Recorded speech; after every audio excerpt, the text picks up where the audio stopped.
le site de Hueyatlaco, situé à Puebla, au Mexique. Ce site particulier a trouvé des vestiges d'habitation humaine entre 250 000 et 350 000 ans. Hueyatlaco a d'abord été fouillé par un archéologue du nom de Cynthia Williams. L'archéologue Williams a trouvé des outils en pierre brute et de nombreux os d'animaux à partir desquels de la viande avait été découpée. Les os de l'animal étaient constitués de rhinocéros laineux et d'autres espèces de faune préglaciaire. Elle s'est rendue compte, avec un site si précoce, qu'elle devait faire une datation en laboratoire sur le site. Et elle a demandé que cela soit fait par le US Geological Survey, a envoyé une équipe de 3 membres qui a daté le site et trouvé la plage des dates très anciennes mentionnées plus tôt. La géologue Virginia Steen McIntyre a rapporté une grande partie de leur controverse. Peu de temps après les fouilles du site de Hueyatlaco et peu après que la datation du site ait été rendue publique, le gouvernement mexicain a été directement impliqué. Le chef du département d'archéologie du gouvernement mexicain était très contrarié par ces dates très anciennes sur ce site. Quel que soit son motif, il a demandé à l'armée mexicaine de fermer le site et de confisquer tous les artefacts et le matériel connexe. L'homme qui en était responsable était un homme très puissant dans la communauté archéologique mexicaine et personne ne le confronterait directement avec ses méfaits. Il y a quelques années, ce monsieur est passé à cette grande fouille à ciel ouvert où vont tous les archéologues. À ce moment-là, le sujet de l'archéologie pouvait à nouveau faire l'objet de discussions. Nous avons commencé à faire des interviews avec différentes personnes liées au site ou à la région à cette époque. L'archéologue en chef mexicain tentait de détruire la validité du site. Il avait un pouvoir immense, il contrôlait toute l'archéologie exécutée à l'intérieur des frontières mexicaines. C'était un homme très perspicace et un homme que très peu de gens aimaient. Il contrôlait non seulement l'archéologie et les sites fouillés, mais aussi ce qui était publié à leur sujet. Il est évident que son pouvoir était puissant, puisqu'il a pu rassembler l'armée mexicaine pour mener à bien ses objectifs. Les jeunes archéologues intimidés par lui, sachant que tout leur avenir professionnel dépendait de lui, les jeunes archéologues ayant fait des recherches sur le site n'auraient eu d'autre choix que de passer sous silence les résultats sous la pression de l'archéologue en chef mexicain, par crainte de sabotage de carrière. Par conséquent, la plupart des archéologues se plient au diktat imposé par les académiciens en décidant de ne pas écrire de rapport sur leur découverte. Le rapport dit simplement qu'ils ont trouvé une terre stérile. Tout cela est important pour comprendre à quel point le chef du département archéologie mexicain irait contrôler ce qui a été dit sur le site de Hueyatlaco. Une fois qu'il fit ses propres fouilles sur le site de Hueyatlaco, il réalisa que ce n'était pas fini. Il s'est rendu compte qu'il devait contrôler plus d'informations et plus de connaissances. D'autres personnes avaient trouvé des choses similaires sur ce site. Ces collections sont entre des mains privées et sont sous le contrôle de l'université de Puebla. Par conséquent, il a envoyé l'armée mexicaine pour saisir ces collections aussi, et elles ont également disparu de la circulation. Il n'a jamais donné sa permission pour rouvrir le site malgré plusieurs demandes. Même après qu'il se soit retiré, il avait nommé des marionnettes pour le remplacer, ce qui lui permettrait de suivre ses ordres et de ne pas permettre que le site soit ouvert. Le temps passait. Il y avait toujours le problème de la date de l'équipe de l'enquête géologique américaine. Cette date a placé le site de Hueyatlaco entre 250 000 et 350 000 ans, comme mentionné précédemment. Il doit faire en sorte que cette date soit changée. Il est allé voir l'ambassadeur des États-Unis et lui a dit en termes clairs que plus aucun Américain ne serait autorisé à fouiller au Mexique, à moins que cette date ne soit changée. En fait, il essaierait de rendre toutes les relations avec les États-Unis extrêmement difficiles. L'ambassadeur en a informé le secrétaire d'État des États-Unis qui s'est appuyé sur le US Geological Survey pour modifier leur date. Le US Geological Survey est retourné à son équipe et a dit aux membres que la date allait changer. Ils allaient retrancher un zéro en moins, portant ainsi la date à 35 000 ans, il y a des années de cela. Ce serait toujours une date incroyable, aurait-on prétendu, et serait toujours la date la plus ancienne connue, ont-ils affirmé. Mais un membre de l'équipe n'aurait rien à voir avec cela. Les autres membres ont accepté à contre-cœur, sachant que leur emploi était en jeu. Un seul membre a résisté. Elle s'appelait Virginia Steen McIntyre. Virginia porterait le flambeau pendant des années, essayant de forcer la vérité à se faire connaître. Sans elle, tout cela aurait probablement été perdu dans les ronces, les méandres de l'histoire. Cependant, beaucoup d'autres archéologues trouvaient des dates d'hommes primitifs il y a des centaines de milliers d'années sur le continent américain. Vous voyez, au cours de cette période de 30 ans, plusieurs personnes ont découvert des artefacts similaires dans les Amériques. Une de ces personnes était le docteur Mary Lee Kay. Elle avait trouvé un site antique très similaire en Californie, appelé Calico. La faisabilité de ce que prétendait Virginia semblait donc être vraie. Premièrement, nous devons déterminer si les artefacts existaient toujours. L'Institut national d'anthropologie, où étaient conservés tous les artefacts de toutes les fouilles, car, voyez-vous, l'ancien chef du département les avait mis dans l'entrepôt. Il n'a même pas pensé à les détruire. Après avoir trouvé les artefacts et les avoir examinés, ils ont été déterminés qu'ils étaient authentiques en réalité. Les strates du site ont été examinées. Les couches du sol et de roches étaient toutes en ordre. En fait, le site semblait encore plus ancien. L'homme aurait-il pu arriver sur le continent américain il y a plus de 200 000 ans? Ou est-ce que l'Amérique serait le berceau de l'homme?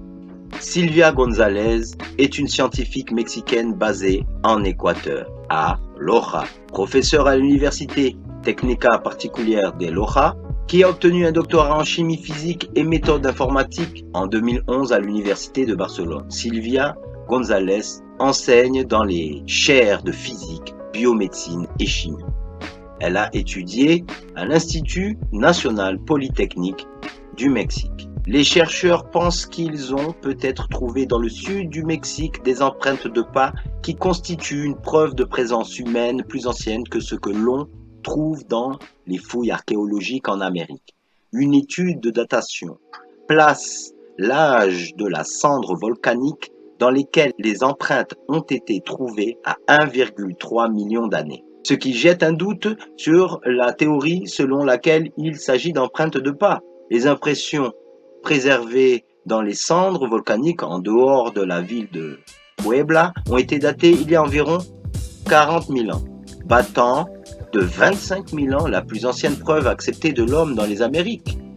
Les empreintes soutiendraient les théories controversées selon lesquelles les gens auraient atteint ce pays beaucoup plus tôt que prévu. Les chercheurs eux-mêmes affirment que davantage de travail reste à faire. La géoarchéologue Silvia González de l'université John Moores de Liverpool au Royaume-Uni, originaire du Mexique, a annoncé cette découverte le 4 juillet lors de l'exposition estivale sur les sciences organisée par la Royal Society à Londres. Un chemin d'empreintes dans le champ de cendres d'une ancienne éruption volcanique, l'équipe a découvert les empreintes à l'été 2003. Lors d'une randonnée pédestre entre les sites archéologiques situés près du lit asséché du lac Valsequillo, ils ont trouvé un champ de cendres parsemé de plus de 200 empreintes qui semblent être des empreintes de pas de plusieurs personnes, y compris des enfants, avec des oiseaux, des chats, des chiens et des espèces aux pieds fourchus. González pense qu'ils ont peut-être fui une éruption du volcan Cerro Toluquia, situé à proximité. Thomas Higham, de l'université d'Oxford au Royaume-Uni, a utilisé la datation au radiocarbone sur les coquilles dans les sédiments, juste au-dessus de la couche de cendres, et a découvert qu'elle datait d'environ 40 000 ans. Cela remet en question la traversée vers l'Amérique par un pont terrestre dans le détroit de Bering, comme premier développement du continent. Cependant, des analyses génétiques controversées des populations amérindiennes indiquent que certains immigrants sont arrivés beaucoup plus tôt que cela, il y a jusqu'à 40 000 ans.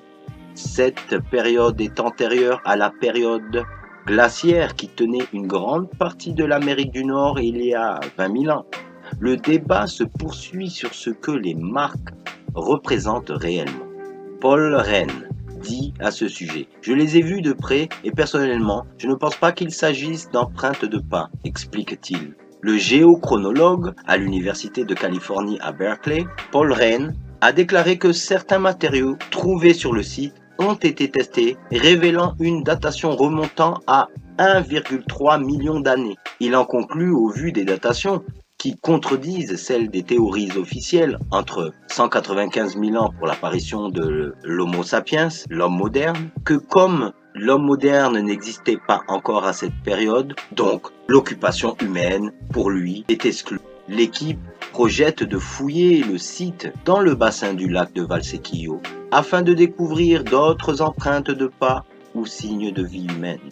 Florentino Amerino était un scientifique autodidacte, naturaliste, climatologue, paléontologue, zoologue, géologue et anthropologue de la génération 80 du 19e siècle en Argentine. Amerino a structuré la théorie autochtone sur l'origine de l'homme américain, contrairement à l'interprétation universellement acceptée.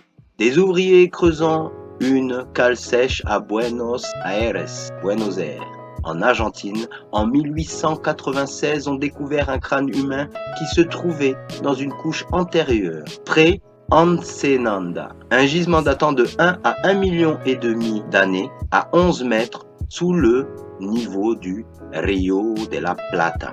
Le paléontologue argentin Florentino Amerino, 1854-1911, lui donna le nom scientifique de Diprotomo platensis. Cependant, un nouvel examen effectué par l'anthropologue américain Ales Hdlicka, 1869-1943, découvrit peu de temps après que la capacité crânienne se situait dans la plage de l'Homo sapiens moderne et il rejetait la nouvelle espèce. Si nous suivons le point de vue conventionnel, la découverte pose deux problèmes. Les humains anatomiquement modernes n'existaient pas il y a 1 million d'années et il n'y a pas d'être humain dans les Amériques avant il y a environ 35 000 ans selon les dates officielles. Irina Podgorny a écrit un article intéressant sur les contributions de Florentino Amerino à l'anthropologie sud-américaine et sur ses vues très excentriques sur l'évolution humaine. Son analyse du crâne de Buenos Aires était un hominidé précoce et ne devait pas être vu comme un Homo sapiens par tous ceux qui souhaitent promouvoir ces restes humains supposés anormaux. En 1896, des ouvriers ont trouvé un crâne humain moderne à Buenos Aires, la strate de la pré-Ensenada, où elle a été trouvée à au moins 1 million à 1,5 million d'années. Comme le crâne de Rek en Tanzanie, rien n'indique que le fragment de crâne était en réalité enfoui dans un gisement géologique non perturbé. Bien que Diprotomo platensis apparaisse régulièrement sur les sites dans l'archéologie interdite, il a généralement été renvoyé à la poubelle de l'histoire, où il reste une exposition aux erreurs des générations précédentes de paléoanthropologues. Arrêt aux gorges d'Olduvai, ce véritable berceau de l'humanité, entre guillemets, grand intérêt pour les paléontologues et pour toute personne s'intéressant à l'histoire et à l'évolution de l'homme, se situe dans la zone protégée de Ngorongoro en allant vers le parc de Serengeti. Il s'agit d'un des plus importants complexes préhistoriques de l'Afrique. Les gorges d'Olduvai sont d'un intérêt archéologique exceptionnel en raison d'une intense activité volcanique ayant énormément contribué au dépôt de différents niveaux de cendres volcaniques pouvant être datés. Olduvai est un canyon sculpté par l'eau à travers la partie sud de la plaine du Serengeti. La gorge fait environ 50 km de long et à certains endroits 90 mètres de profondeur. Elle draine les pentes de la montagne à proximité ainsi que la plaine du Serengeti et également la forte proximité d'un lac a facilité la sédimentation et l'ensevelissement rapide de nombreux restes fauniques et lithiques. Cette érosion liée au ruissellement a permis de creuser ces gorges et d'entailler différentes couches, ce qui a permis de rendre accessibles ces vestiges datant de 400 000 à 1,8 million d'années. Ce petit musée retrace le riche trésor de fossiles d'humains et d'animaux qu'il a cédé à travers les principales découvertes faites sur place. Historique des travaux archéologiques à Olduvai. En 1911, un entomologiste allemand, le professeur Katwinkel, a été le premier Européen à entrer dans la gorge. Il a découvert de nombreux ossements fossiles et identifié cela comme l'extinction tridactyle du cheval. Cette découverte inspire le professeur Hans Reck pour mener une expédition à Olduvai en 1913. Il y trouve des ossements d'hominidés, mais les travaux supplémentaires sont stoppés par la Première Guerre mondiale. En 1931, Louis Leakey voit les fossiles d'Olduvai à Berlin et suppose qu'Olduvai doit détenir des indices précieux sur l'origine de l'homme. Il organise une nouvelle expédition à la gorge avec Hans Reck et des outils de pierre sont trouvés qui amènent à engager les fouilles. L'année 1959 a marqué le début des recherches paléoanthropologiques, notamment en Tanzanie. Cette année-là, Marie et Louis Leakey découvrent à Olduvai, après plusieurs années de recherche, un crâne très bien conservé, premier fossile africain daté par la méthode potassium-argon, évalué à un âge de 1,7 million d'années. Ce premier crâne de Zinjanthropus, rebaptisé Australopithecus boisei, crâne massif avec des dents énormes qui suggère un régime d'aliments végétaux grossiers. En 1976, Marie Leakey découvre des empreintes de pas d'animaux conservés dans des tufs volcaniques consolidés et datés de 3,75 millions d'années. En l'an 1978 et 1979, deux nouvelles pistes seront découvertes à Laetoli, près d'Olduvai. L'une d'elles est constituée par 3 séries d'empreintes de pas laissées par des hommes, femmes et enfants se tenant debout. Ces découvertes feront reculer de 3,6 à 3,8 millions d'années l'apparition de l'homme. Une équipe d'archéologues américains et tanzaniens ont trouvé en 1986 les restes d'une femme adulte ayant vécu il y a 1,8 million d'années. Le site d'Olduvai a permis d'exhumer les restes fossilisés de 35 êtres humains, mais les recherches continuent.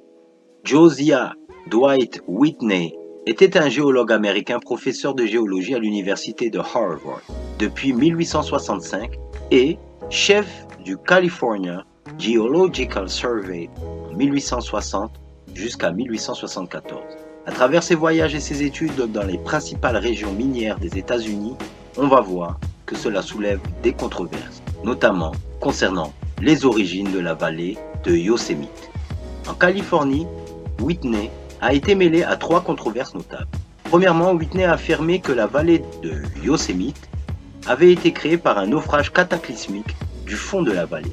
Cependant, John Muir, qui explorait la région de Yosemite à la même époque, a soutenu que la vallée avait été creusée par l'action de glaciers.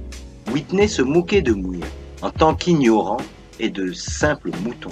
L'enquête de Whitney révèle que les traces de glaciers ont été supprimées et qu'il n'a jamais abandonné son point de vue. La plupart des scientifiques ont finalement rejeté l'hypothèse de Whitney et accepté celle de Muir. Controverse, crâne de Calaveras. La deuxième controverse portait sur la découverte du crâne de Calaveras, qui aurait été découvert par un mineur à une centaine de mètres sous la surface terrestre. Finalement, le crâne a fait son entrée dans la position de Whitney, qu'il a rapidement déclaré authentique et a conclu qu'il venait de l'ère Pliocène, 5,3 millions d'années à 1,8 million d'années. Cependant, d'autres affirment que le crâne est beaucoup plus jeune, à peine 1000 ans.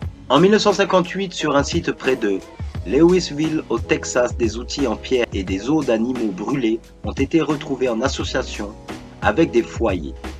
Plus tard, au fur et à mesure des fouilles, des dates au radiocarbone d'au moins 38 000 ans ont été annoncées pour le charbon de bois provenant des foyers. Encore plus tard, un point de Clovis a été trouvé. Herbert Alexander, alors étudiant diplômé en archéologie, a rappelé comment cette séquence de découverte avait été reçue. À plusieurs reprises, a déclaré Alexander, les opinions exprimées à cette époque étaient que les foyers étaient fabriqués par l'homme et que les associations de la faune étaient valables.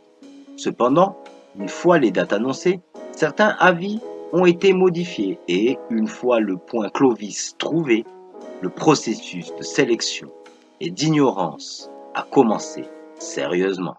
Trouver une pointe Clovis dans une couche vieille de 38 000 ans était troublant par les anthropologues orthodoxes qui dateraient les premiers pointes Clovis à 12 000 ans. Certains critiques ont réagi à la découverte de Louisville en alléguant que les pointes de Clovis avaient été plantées comme un canular. D'autres ont dit que les dates au radiocarbone étaient fausses. Après avoir évoqué un certain nombre de cas similaires de découvertes ignorées ou moquées, Alexander a rappelé une suggestion selon laquelle, afin de trancher les problèmes de l'homme primitif, nous aurions peut-être besoin de conseils d'un avocat. Ce n'est peut-être pas une mauvaise idée dans un domaine scientifique tel que l'archéologie, où les opinions déterminent le statut des faits et les faits se transforment en réseau d'interprétation. Les avocats et les tribunaux peuvent aider les archéologues à parvenir plus facilement au consensus parmi les érudits qui passent pour la vérité scientifique dans ce domaine. Mais Alexander a noté qu'un système judiciaire nécessite un jury et que la première question posée à un futur juré est la suivante. Avez-vous pris votre décision? Très peu d'archéologues ne se sont pas décidés à la date à laquelle les humains sont entrés en Amérique du Nord. L'idée selon laquelle les pointes de projectiles de type Clovis représentent les outils les plus anciens du Nouveau Monde est mise au défi par des fouilles sur le site de Timlin, dans les montagnes de Catskill de l'État de New York. Au milieu des années 70, on y retrouva des outils ressemblant beaucoup aux outils acheléens supérieurs d'Europe. Dans l'Ancien Monde, entre guillemets, les outils acheléens sont couramment attribués à Homo erectus, mais une telle attribution est incertaine car les restes squelettiques sont généralement absents sur les sites d'outils. Les outils du site Catskill ont été datés de 70 000 ans sur la base de la géologie glaciaire. Sur le site de Hueyatlaco, au Mexique, dans les années 1960, Juan Armenta Camacho et Cynthia Irwin Williams ont mis au jour des outils sophistiqués en pierre, rivalisant avec le meilleur travail de l'homme Cro-Magnon d'Europe. À Hueyatlaco, près de Valsequillo, à 120 km au sud-est de Mexico, des outils de pierre d'une nature un peu plus crue ont été retrouvés sur le site voisin d'El Horno, l'éléphant. Sur les sites de Hueyatlaco et de El Horno, l'emplacement stratigraphique des outils ne semble pas être mis en doute. Cependant, ces artefacts ont une caractéristique. Une équipe de géologues ayant traversé pour l'enquête géologique américaine leur a donné un âge d'environ 250 000 ans. Les géologues impliqués ont déclaré que 4 méthodes de datation différentes avaient indépendamment conduit à des âges inhabituellement élevés pour les artefacts trouvés près de Valsequillo. Les méthodes de datation utilisées étaient la datation par série d'uranium, la datation par trace de fission, la datation par hydratation du téphra et l'étude de l'altération des minéraux. Comme on peut l'imaginer, la date d'environ 250 000 ans est obtenue pour l'équipe de géologues Oueyat Lako a suscité de nombreuses controverses.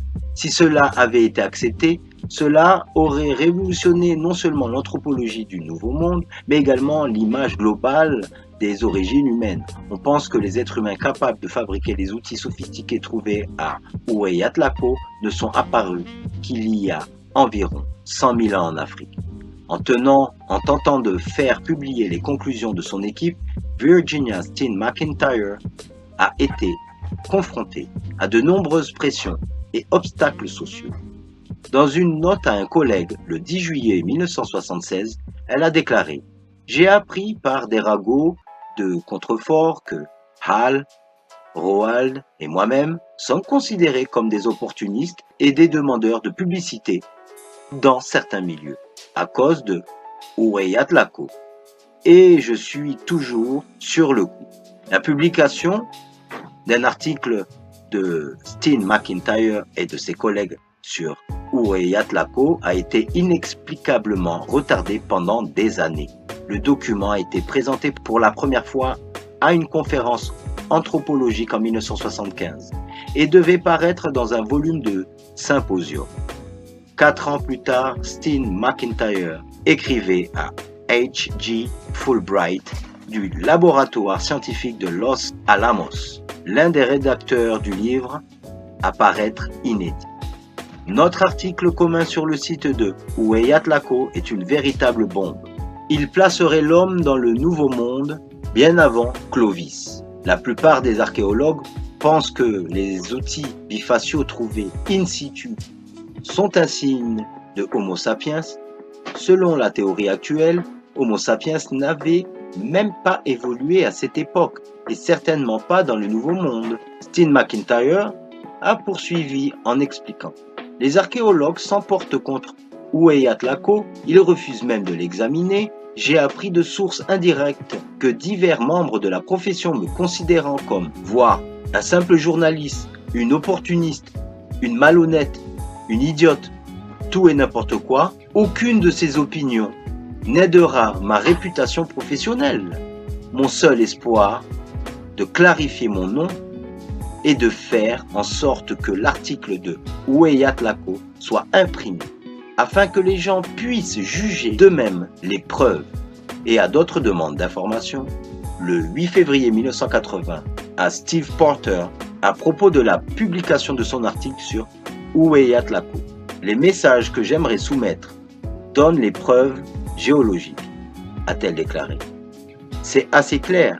Et s'il n'y a pas eu beaucoup de manuels d'anthropologie qui auraient besoin d'être réécrits, je pense que nous n'aurions eu aucun problème à faire accepter cela par les archéologues. Steve Porter a écrit à Steen McIntyre le 25 février 1980 pour lui répondre qu'il examinerait l'article controversé pour publication. Mais il a dit qu'il pourrait bien imaginer que des examens objectifs puissent être un peu difficiles à obtenir de certains archéologues. La procédure habituelle en publication scientifique consiste à soumettre un article à plusieurs autres scientifiques pour une évaluation anonyme par les pairs. Il n'est pas difficile d'imaginer comment une orthodoxie scientifique bien ancrée pourrait manipuler ce processus pour garder les informations non désirées hors des journaux scientifiques. Le 30 mars 1981, Steen McIntyre écrivait à Stella Leopold « Le problème, à mon avis, est bien plus grave que Oueyat Lako. Il concerne la manipulation de la pensée scientifique par la suppression de données énigmatiques qui remet en cause le mode de Oueyat Lako. C'est certainement cela. N'étant pas anthropologue, je n'ai pas compris toute la signification de nos dates en 1973, ni à quel point la théorie actuelle de l'évolution humaine était devenue profondément ancrée dans notre pensée. Notre travail à Oueyat Lako a été rejeté par la plupart des archéologues car elle contredit cette théorie, cette période. Entre parenthèses, leur raisonnement est circulaire. Homo sapiens sapiens a évolué il y a environ 30 000 à 50 000 ans en Eurasie. De sorte que tous les outils d'Homo sapiens sapiens datant de 250 000 ans trouvés au Mexique sont impossibles, car ils ont évolué vers 30 000 pour des archéologues autosatisfaits d'une science corrompue. Finalement, Quaternary Research en 1981 a publié un article de Virginia Steen McIntyre, Roald Fryxell et Harold E. Mald. Il a maintenu un âge de 250 000 ans pour le site de Hueyatlaco. Bien sûr, il est toujours possible de soulever des objections concernant les dates archéologiques et Cynthia Irwin Williams l'a fait dans une lettre en réponse à Steen McIntyre, Fryxell et Maldé. Maldé et Steen McIntyre répondirent à ces objections, mais Irwin Williams n'a pas cédé. Les conclusions anormales à Hueyatlaco ont entraîné des abus personnels et des sanctions personnelles, notamment la rétention de fonds, la perte d'emploi, des destitutions et la réputation de Virginia Steen McIntyre. Son cas ouvre une fenêtre rare sur le processus réel de suppression des données paléoanthropologiques, processus qui implique beaucoup de conflits et de blessures. Une note finale. Nous avons nous-mêmes une fois tenté d'obtenir l'autorisation de reproduire des photographies d'artefacts de Hueyatlaco dans une publication. Nous avons été informés que l'autorisation serait refusée si nous avions l'intention de mentionner la date de la frange déconcertante de 250 000 ans. Sandia Cave, Nouveau-Mexique. En 1975, Virginia Steen McIntyre a appris l'existence d'un autre site en Amérique du Nord où la date de fabrication des outils de pierre était incroyablement précoce. Sandia Cave, Nouveau-Mexique, États-Unis, où des instruments de type avancé pointent Folsom, où ont été découverts une couche de stalagmites considérée comme vieille de 250 000 ans. Les pointes Folsom sont une forme distincte de pointe de projectile en pierre taillée, associée à la tradition Folsom en Amérique du Nord. Le style de fabrication des outils a été nommé d'après le site Folsom situé à Folsom, au Nouveau-Mexique, où George McJunkin a découvert le premier échantillon dans la structure osseuse d'un bison en 1908. La pointe de Folsom a été identifiée comme un style unique de pointe de projectile en 1926. Dans une lettre adressée à Henry P. Schwartz, le géologue canadien qui avait daté la stalagmite, Virginia Steen McIntyre écrit « 10 juillet 1976. Je ne me souviens pas s'il s'agit de vous ou de l'un de vos collègues à qui j'ai parlé lors de la conférence de Penrose en 1975, Mammoth Lake, California. Le chercheur à qui j'ai parlé en attendant notre déjeuner a mentionné une série de dates d'uranium sur la couche de la stalagmite au-dessus des artefacts de Sandia Cave, qui le contrariaient beaucoup. L'hypothèse la plus répandue sur la date d'entrée de l'homme dans le Nouveau Monde, quand il a mentionné une date d'environ 250 000 d'années, j'ai failli laisser tomber mon plateau. Je n'ai pas été tellement choqué à l'âge, mais que cette date aille bien avec les dates que nous avons sur notre site d'hommes précoces controversés au centre du Mexique. Inutile de dire que je serais intéressé à en savoir plus sur votre date et vos sentiments à ce sujet. Selon Steen McIntyre, elle n'a pas reçu de réponse à cette lettre.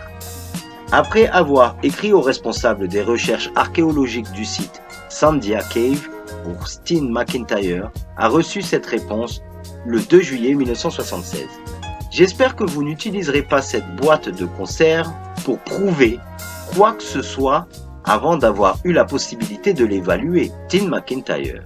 Il nous envoya des rapports et des photos des artefacts de Sandia Cave et déclara dans une note suivante: les géochimistes sont certains de leur date, mais les archéologues les ont convaincus que les artefacts et les lentilles de charbon sous le traversin sont le résultat de l'activité des rongeurs.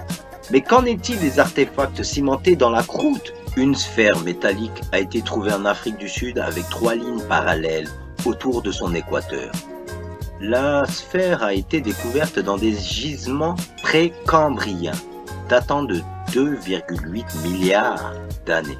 Autre chose, un objet qui ressemble à une pièce de monnaie a été trouvé à Long Ridge, dans l'Illinois, à une profondeur de 114 pieds de la surface. Selon le Illinois State Geological Survey, les gisements contenant la monnaie étaient vieux de 200 000 à 400 000 ans. En 1877, M.G.H.